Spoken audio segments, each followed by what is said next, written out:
It's 5 a.m. The air is cold, damp, and somewhere, in a muddy trench, a soldier stirs.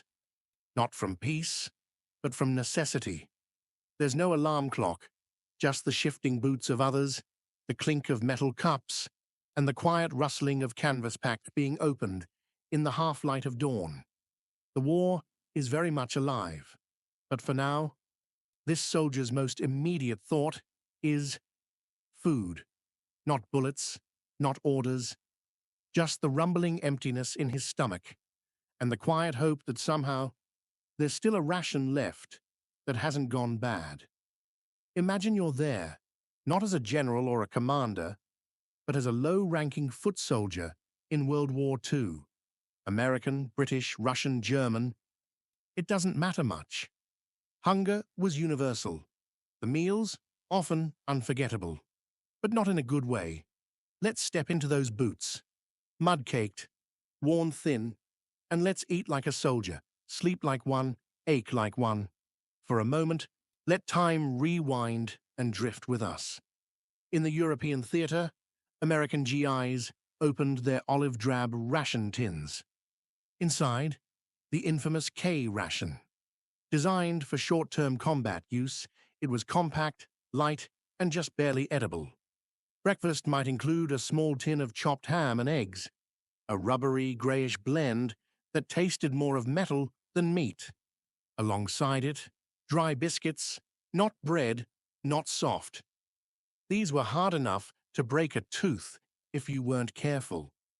They softened only slightly when dipped into the bitter, instant coffee powder that came with a folded paper cup and a little cube of sugar. If you were lucky, a tiny piece of fruit bar, sticky, processed, and sweet in a way that briefly reminded you of home. The lunchbox, if you could call it that, was often a mix of cheese and crackers, more dry biscuits, a powdered lemon drink that tasted more like medicine than refreshment, and a few cigarettes. Yes, cigarettes were considered essential, a comfort, a brief escape from fear. Soldiers traded them, hoarded them, smoked them slowly as if to stretch the moment of calm. Some men skipped their cheese ration just to get an extra smoke. Dinner might come with a small tin of meat, sometimes pork, sometimes mystery meat, and a few dehydrated potatoes or beans. It was always salty, always preserved. There were no fresh greens, no fruits, and no clean plates. Soldiers wiped their mess kits with sand or a rag and hoped for the best. Diarrhea was common. Constipation too. Digestive issues followed men from foxhole to foxhole, as the food was never quite enough and never quite right. But the enemy ate no better. German soldiers, Wehrmacht men, carried their own versions of rations. The Eisener portion, or iron ration, was a simple survival kit. Dried beef, hard rye bread, maybe a bit of lard.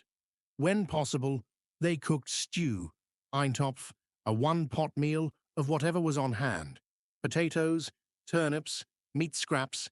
It was filling but repetitive. In winter, the cold froze everything solid. In summer, the flies came. Many soldiers boiled weeds or thistles, anything to stay alive. Water was sometimes safer to drink when mixed with schnapps or if boiled over an open flame. Men huddled around cookpots, laughing, complaining, waiting for the ladle to come around. British Tommies had their own culinary torment. Their ration packs often included tins of corned beef, nicknamed bully beef, and biscuits that could outlast the war. Sometimes they came with jam, an orangish smear that turned rock hard in winter, gooey in heat. Tea was included in nearly every kit, and British soldiers brewed it faithfully, even under fire, even in ruins. A hot cup of weak tea, shared among men in the shell of a farmhouse or under the wing of a broken plane, was a reminder that life still had some taste. Then there were the Soviets. Their rations were simple, Spartan, and often non-existent. Soldiers survived on black bread, sometimes a hunk of sallow, cured pig fat, eaten raw. If supplies ran out, they scavenged, peeling bark, boiling roots, even cooking belts made from leather. Hunger in the Red Army was constant, yet they fought on, fueled by desperation and cold resolve. In the Pacific, it was different. American soldiers battled both the Japanese and the elements. C rations were used here, larger than the K ration, but still a challenge. They came in cans marked meat and beans or stew and were opened with a P-38 can opener worn like a necklace. The food was dense, salty, and oily. It attracted flies fast. Men tried to trade for fresh coconuts or fruit from locals.